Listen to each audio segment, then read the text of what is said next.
Hey guys, what is going on?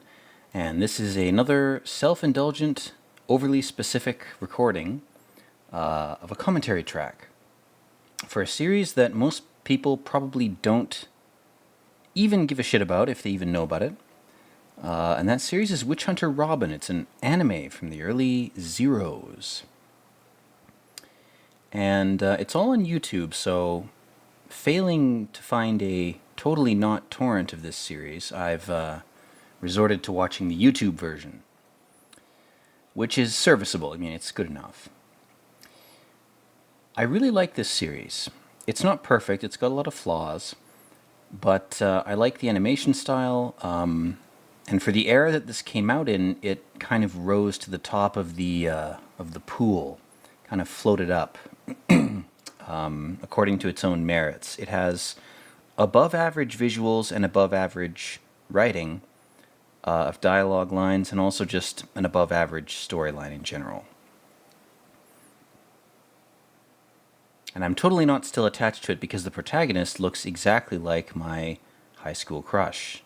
That's definitely not why I still remember this series.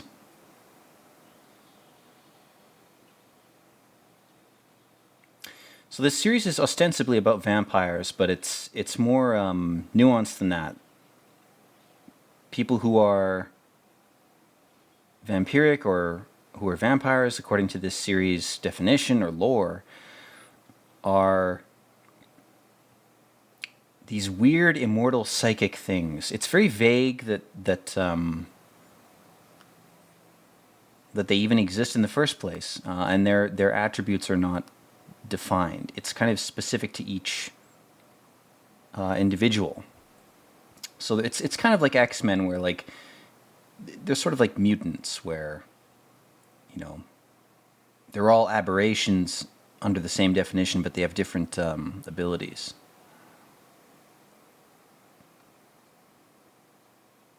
And good old Oman, he's the stoic Japanese male protagonist. He's a hunter. Ooh, spooky.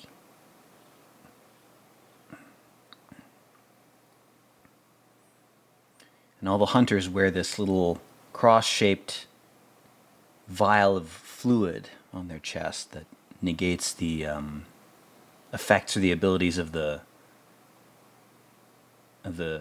vampires they're pursuing. And I gotta say, this intro, man, holy shit.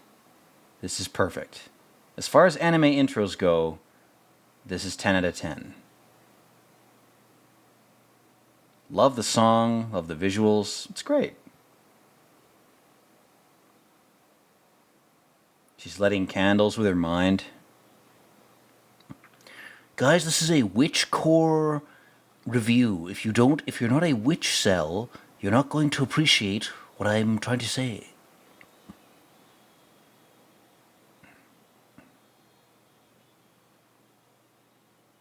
God damn, this has such a fucking such a early 2000s vibe to it, man.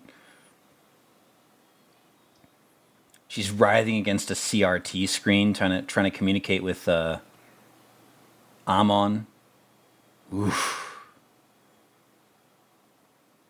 It's like, no, I just want to fire my gun at dissidents.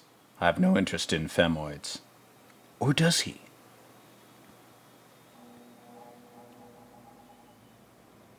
God damn, I love this series, man.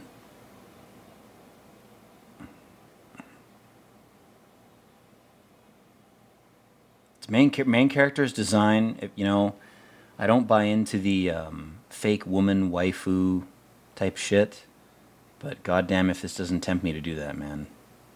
Main character in this, 10 out of 10.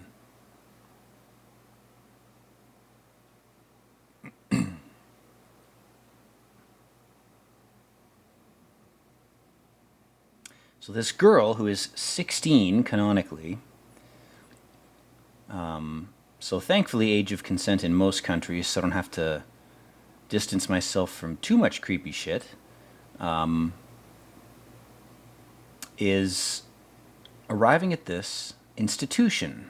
She's just been recruited for employment by this weird X-Files type assassin group.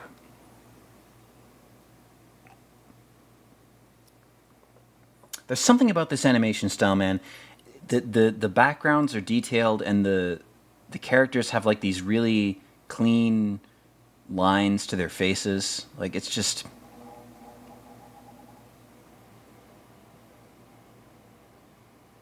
And the series is not afraid to show you just still images. It's a lot like those 1960s and 70s Spider-Man and, like, I don't know, Rocket Robin Hood type shit. Like, shit your parents would have watched. It's saving money on animation, for sure. But there's an ancillary benefit to that where, like, you actually get a chance to look at the images before they're rapidly, like, YouTube pooped across your vision. There's a kind of Tarkovsky-esque quality where, like, you actually get a chance to see what you're looking at. It's not just flashed in front of you at 500 frames a second. You actually get a chance to look at the design of the shots, of the scenes, of the images you're seeing.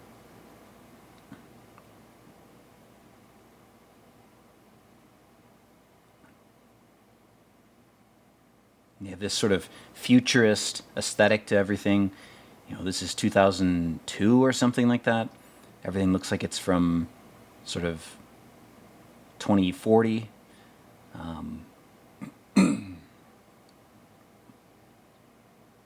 And there's this gothic aesthetic that permeates this whole series. Like, this whole show has this gothic trim to it. That's really rad. I just love it.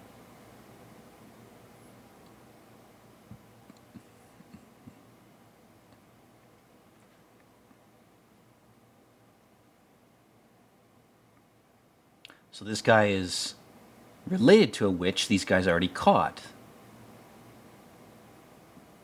And this tech twink guy is like, oh, I know everything about the witches and their thralls.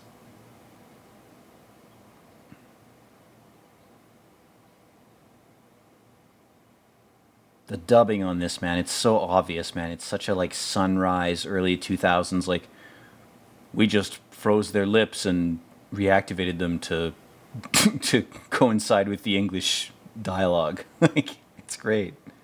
It's obvious, but it's well done for the time, especially, man. I mean, if you're a 30-year-old boomer like me and you actually watch this on TV, you can appreciate how good this was in its time.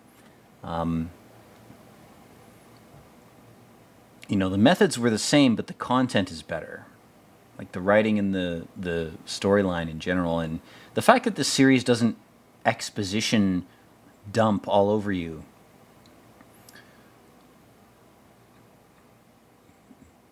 Miss Blonde Gemma, you're 3 hours late to work because you're hungover from being at the club.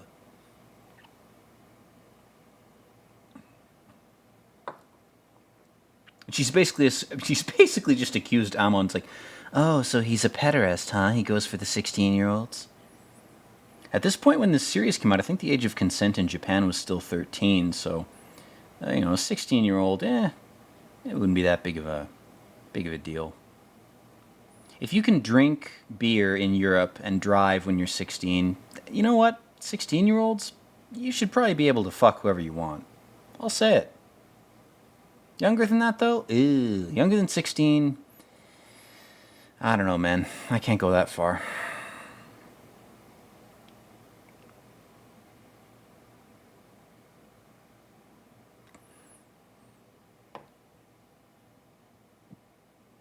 Again, this show, guys, it moves slowly. It's a slow burn, atmospheric A24 anime. That's how you have to view it. And Amon is like the guy I wished I was when I was 16. It's like, man, if only I could be Amon. Get all the pussy. You know what I'm saying? But basically this guy's like, how can you replace this person who died so soon? And it's like, well, we run a, like, clandestine military anti-witch organization. Obviously we have to have operatives. We have to have people. Especially since this blonde chick is just, you know, a drunk degenerate. And then this Hitler dude, I love this guy. He's like this parody of Japanese authority. I don't even know what the cultural sources of this are, but this guy straight up has a Hitler mustache. So, he's a funny fucker. It's very comedic, guys. Hitler was basically just a clown. Don't even worry about it.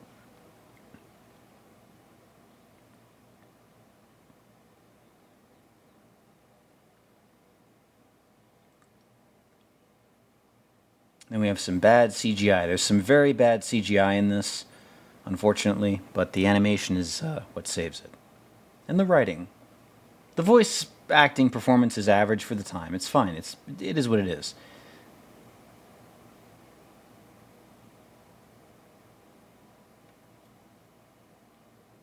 God, the voice acting performance at this time, it's like all the characters thought they were like reciting ad lines. Like, you know, buy Vavita soap. Like that's what the fucking tone is of the readings. God, it's so soulless. The thing is, this series kind of warrants that. Like, the weird thing about the tone of this, of the visuals, is that you almost want soulless recitations of dialogue lines, because everybody in here is like totally corporatized, totally hypnotized, dronified, and the whole premise of the series is these people are like they're the Japanese equivalent of the X-Files. So they're extra committed to their job. They're like hyper focused on what they're trying to do. And when they react the way they do, it almost makes sense, especially given the visual aesthetic that we're seeing. It's very clean, very... It's almost H.R. Giger-like. Like, there's a lot of weird twisty pipes and sort of weird glass and metal sculptures.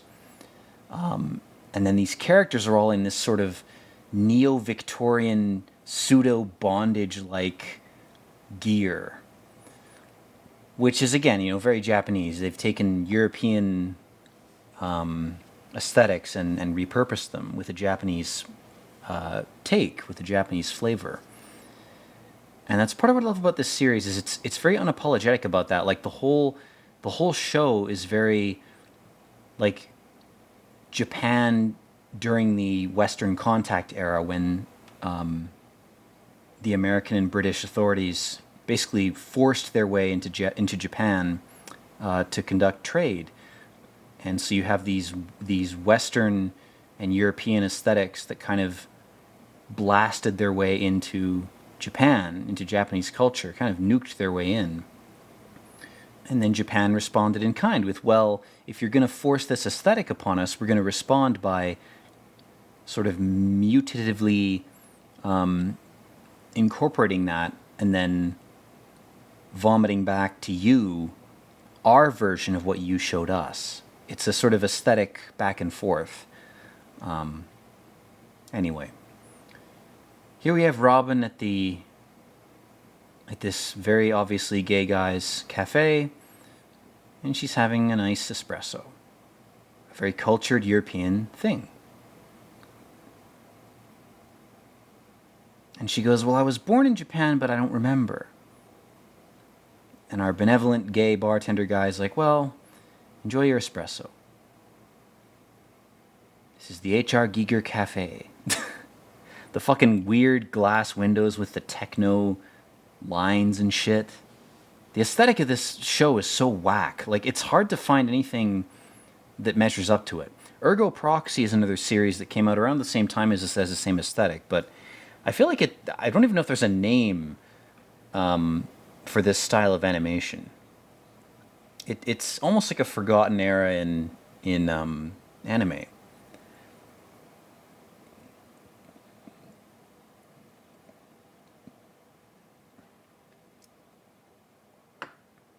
And again, if you're expecting a good dub from this, you know, don't. It's pretty bad. It's early 2000s core. If you're a true Witch Hunter Robin fan, you only listen to the Japanese audio. Except I can't do that because I'm trying to follow the series as I review it. Straight up, I watched this when I was a kid, and I've rewatched it every couple of years since because it has a certain stickiness in my brain. there's something about this series that I keep coming back to, and I'm not sure what it is. Partly it's the aesthetic, partly it's the unorthodox pacing, because it's not like a YTP. It's not trying to barrage you with constant image shifting, scattering type shit. You know, there's still shots of the characters that hold on their expressions that don't feel like animation cost saving moves. It feels like the expression actually matters. Whether it does or not, that sort of interplay between economically, economically saving money on having rapid movements and also serving the narrative. You know, that's a dance that I think this series does pretty well. Turns out she's 15. Okay, so I rescind all my previous comments. If you're an R. Kelly fan, you can default to his interpretation of how mature a 15-year-old is. It's a Japanese thing. I mean, again, you know, it's not like anime hasn't had a history with this type of shit. This chick looks like she's 20, and she's supposed to be 15, you know. She's actually 5,000 years old. So she's more mature than anyone. That's the excuse.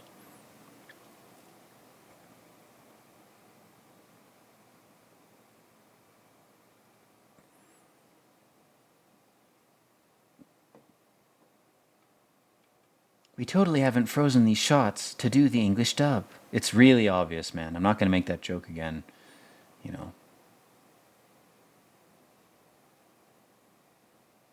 I'll say it, guys, though, this is an underrated series. It's a product of its time, which diminishes its potential value, but give it a chance. It does some very strange, interesting shit. It does things that I haven't seen other series do, live action or animated, Western or Eastern. This series is sort of relentlessly unique, and I'll say it, I think it suffered for that. I think, as well as being a product of its time and the way in which it was dubbed, it also it didn't hold up to the test of time because it's too specific. It does a lot of very specific, weird shit, which makes me more attracted to it. It's interesting, you know.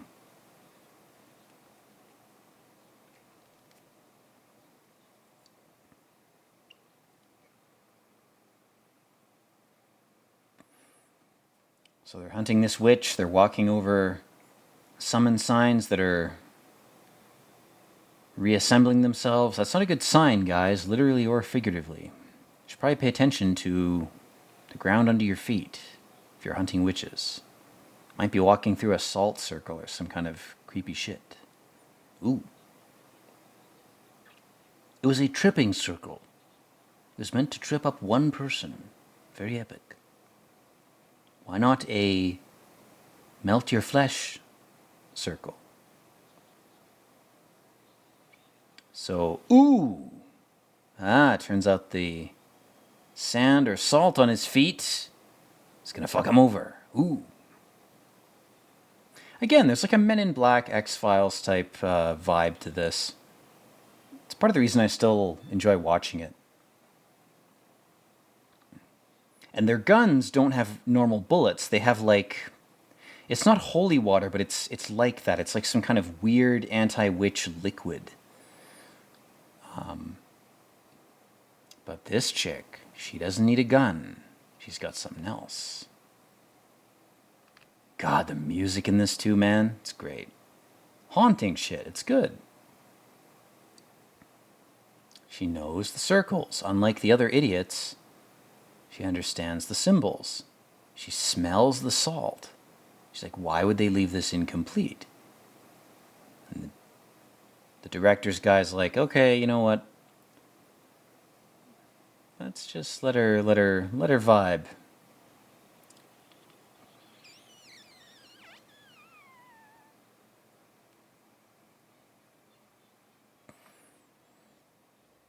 God, you never see her feet. It's almost like she's hovering.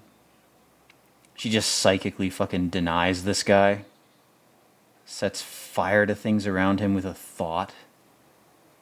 God damn.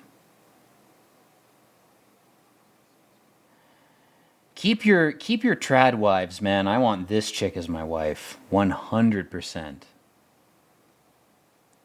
She's like, I know this shit. Go fuck yourself. I'll fucking melt your bones with a look. Whew. That's a real woman right there.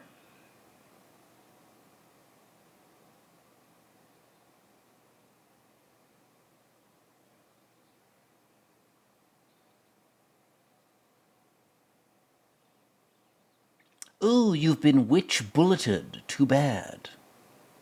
You've been forcefully vaxxed. Your psychic powers are now neutralized, because you're an idiot.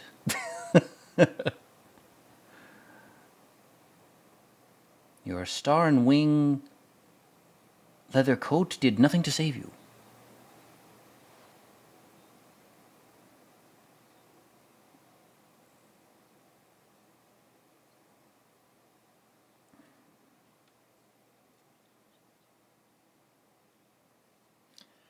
And she's like, we're totally humane because we capture and experiment on these people instead of just mercifully killing them. That's our way of justifying our behavior.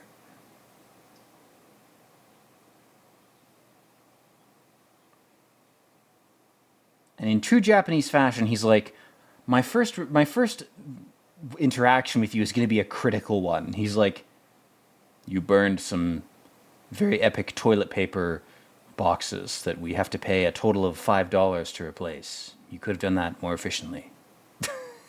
It's great, man. Yeah, the craft's everywhere, man. It's like a virus or a fungal infection or ergot poisoning or toxoplasmosis. It's one or more or all of those things at once. It's very obvious at this point, but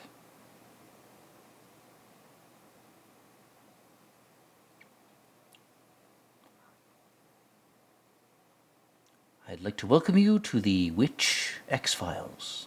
Ooh, very spooky. All right, guys. Well, that's episode 1. Luckily, these episodes are short, so I don't have to put much effort into doing these commentaries. Again, this is very specific and self-indulgent. You may never have heard of this series, but it's something that's near and dear to my heart. I rewatch it every couple of years. It has some merit. Has a lot of flaws, but as it progresses, it gets very interesting. So I hope you'll stay with me along this epic journey. Hope you and yours are doing well. And, watch quality anime, like Witch Hunter Robin. And drink your water and take your vitamin D. Anyway, guys, thanks again for watching. And as always, peace out.